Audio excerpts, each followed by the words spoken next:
madaxweynaha dowlad goboleedka Soomaaliyeed ee Koonfur Galbeed Mudane Cabdicasiis Xasan Maxamed laftagareen oo ku duulow haqabtirowka baahiyo adeega garsoorka yama isu magacaabay guddiga adeega garsoorka dowlad goboleedka Koonfur Galbeed guddiga madaxweynaha isu magacaabay oo ka kooban 7 xubnood iyo la kawadantii oo sii dardargeliyeen bahda adeega garsoorka sidii uu ku shaqeeyay lahaayeen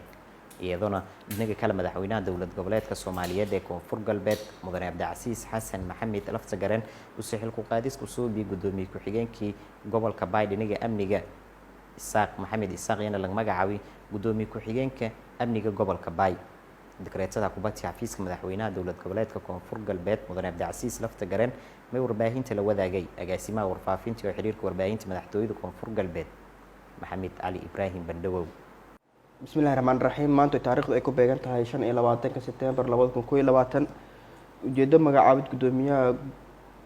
بسم الله الرحمن الرحيم maanta taariikhdu ay ku beegan tahay 25 September 2021 ujeedo magacaabid gudoomiye ku xigeenka amniga gobolka Baay xeer madaxweyne numberkiisu yahay ever conton 25 September kuna saabsan magacaabid gudoomiye ku xigeenka amniga gobolka Baay ee dowlad goboleedka Koonfur Galbeed Soomaaliya madaxweynaha dowlad goboleedka Koonfur Galbeed Soomaaliya markuu arkay dastuurka dowlad goboleedka Koonfur Galbeed qodobkiisa 48 farqadiisa koowaad markuu dhageystay tala soo jeedinta wasiirka wasaaradda arrimaha gudaha dowladaha hoose iyo dib u heshiisiinta dowlad goboleedka Koonfur Galbeed Soomaaliya markuu tixgeliyay aqoonta iyo aragnimada mudanaha jagada soo socota loo magacaabayo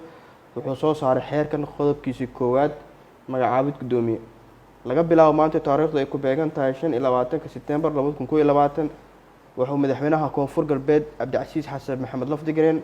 uu u magacaabay Mudane Isaaq Maxamed Isaaq in uu noqdo gudoomiye ku xigeenka amniga maamulka gobolka Baay xeerkan ayaa dhaqan gal noqon doona marka uu saxiixo madaxweynaha dowlad goboleedka Koonfur Galbeed Soomaaliya Mudane Cabdicasiis Xasan Maxamed laftagareen uuna saxiixay dhanka kale madaxweyne Cabdicasiis oo ah madaxweynaha Koonfur Galbeed ayaa soo saaray xeer kale oo ku saabsan magacaabid guddiga adeega garsoorka ee dowlad goboleedka Koonfur Galbeed Soomaaliya oo runtii baahi badan ay u qabeen dadka deegaanada Koonfur Galbeed xeer madaxweyne numberkeedu yahay ever conton 25 September 2021 kuna saabsan magacaabid guddiga adeega garsoorka dowlad goboleedka Koonfur Galbeed Soomaaliya madaxweynaha Koonfur Galbeed markuu arkay dastuurka dowlad goboleedka Koonfur Galbeed Soomaaliya qodobkiisa 48 farqadiisa koowaad qodobka 7aad farqadiisa labaad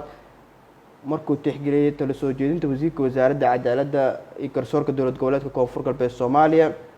wuxuu soo saaray xeerkan oo ah qodobkiisa koowaad magacaabid guddiga adeega garsoorka dowlad goboleedka Koonfur Galbeed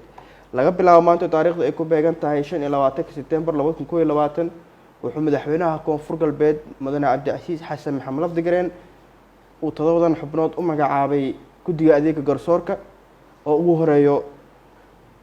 number 1 أحمد علي موسى قدوميها محكمة السراء دولة جولات كونفور قلب الصوماليا لو آدم مختار الشورية حير إلاليها جود دولة جولات كونفور قلب الصوماليا سدح أبوكات ديرو إبراهيم حسين أفر أبوكات أبوكر حسين حسن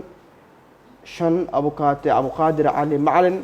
لح مدن الشيخ عبد الرحمن معلن عبد الله تضبو مدن الشريف محمود شيخ حسن qodobkiisa labaad ayaa dhaqangalkan ayaa noqon doona mid saxa marka uu saxiix madaxweyne Cabdicasiis Xasan Maxamed laftagareen una saxiixay wabillahi tawfiiq wassalaamu calaykum waraxmatullaahi wabarakaatuh Faisal Maxamed Isaaq TV-ga iyo raadiyaha Koonfur Galbeed Baydhabo